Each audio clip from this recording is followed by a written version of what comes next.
دوستو، اسے قدرت کا کرشمہ کہیں یا خدا کا حیرت انگیز کارنامہ، محرم کی 12 تاریخ بدھوار کے دن اجمیر میں خواجہ غریب نواز کی درگاہ شریف میں کچھ ایسا ہی منظر دیکھنے کو ملا۔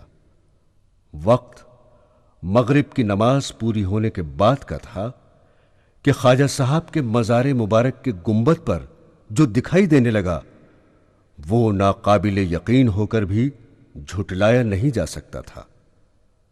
وقت 8 بجے کا تھا کہ گنبد شریف کے اوپر جس طرف خواجہ غریب نواز کا سرہانہ ہے، وہاں پر عکس کی شکل میں جو آکرتی یعنی علامتی تصویر ابھر رہی تھی، اس میں مکہ شریف، مدینہ شریف اور ایک بزرگ صاف طور سے نظر آ رہے تھے، جن کے چہرہ پر نور پر لمبی داڑھی اور ہاتھ میں لکڑی بھی صاف دکھائی دے رہی تھی۔ جنتی دروازے کے اوپر سے دکھائی دینے والی اس تصویر کی چرچا ایک کے بعد ایک کے کان میں پہنچتی گئی اور دیکھتے ہی دیکھتے ہزاروں لوگوں کا ہجوم لگ گیا، جس میں ہر دھرم اور مذہب کے لوگ شامل تھے، اور یہ سلسلہ پوری رات جاری رہا۔ تعجب کی بات یہ ہے کہ مغرب کی نماز کے بعد دکھائی دینے والی عکس سے بنی وہ تصویر لگاتار قائم رہی، جسے بلند دروازے کے پاس بڑی دیگ اور لنگر خانے کے اوپر کی چھت سے بھی صاف دیکھا جا سکتا تھا۔ عزیز دوستو، اسی طرح صوفی سنت مہاتما درویش ملک میں یکجہتی، بھائی چارہ اور شانتی و امن قائم کرنے کے لیے وقت وقت پر اپنے کرشمے اور کرامات دکھاتے رہتے ہیں۔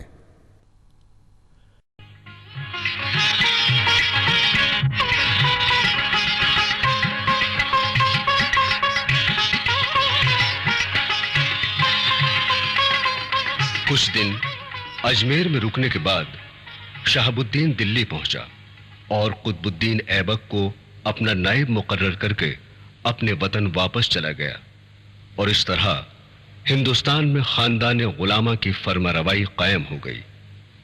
ادھر حضرت معین الدین چشتی رحمت اللہ علیہ کو سرور کائنات کی طرف سے بشارت ہوئی کہ اے معین الدین، تو ہمارے دین کا معین ہے، تجھے ہماری سنت ترک نہ کرنی چاہیے۔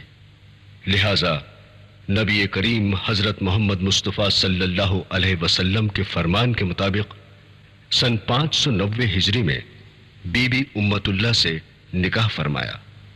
آپ ایک راجپوت مومنہ خاتون تھیں۔ اس کے بعد وجیہ الدین نے خواب میں دیکھا کہ حضرت امام جعفر صادق فرما رہے ہیں کہ اپنی بیٹی کی شادی معین الدین سے کر دو۔ آپ نے اپنا خواب حضرت غریب نواز کو سنایا، اور سن 620 ہجری کو بی بی عصمت اللہ آپ سے نکاح ثانی کر کے آپ کی شریک حیات بن گئیں۔ ان دونوں بیویوں سے آپ کے یہاں ایک بیٹی اور 3 بیٹے ہوئے۔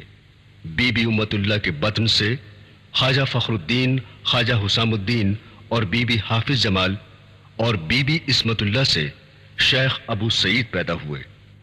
آپ اللہ کے برگزیدہ ولی اور عالم دین تھے۔ عبادت و ریاضت کا اندازہ صرف اس ایک بات سے لگایا جا سکتا ہے کہ آپ 70 برس تک راتوں کو نہیں سوئے۔ اسی محبیت نے آپ کو ولایت کا درجہ اور محبوبیت کی منزل تک پہنچایا۔ بس آپ تھے اور محبوب حقیقی۔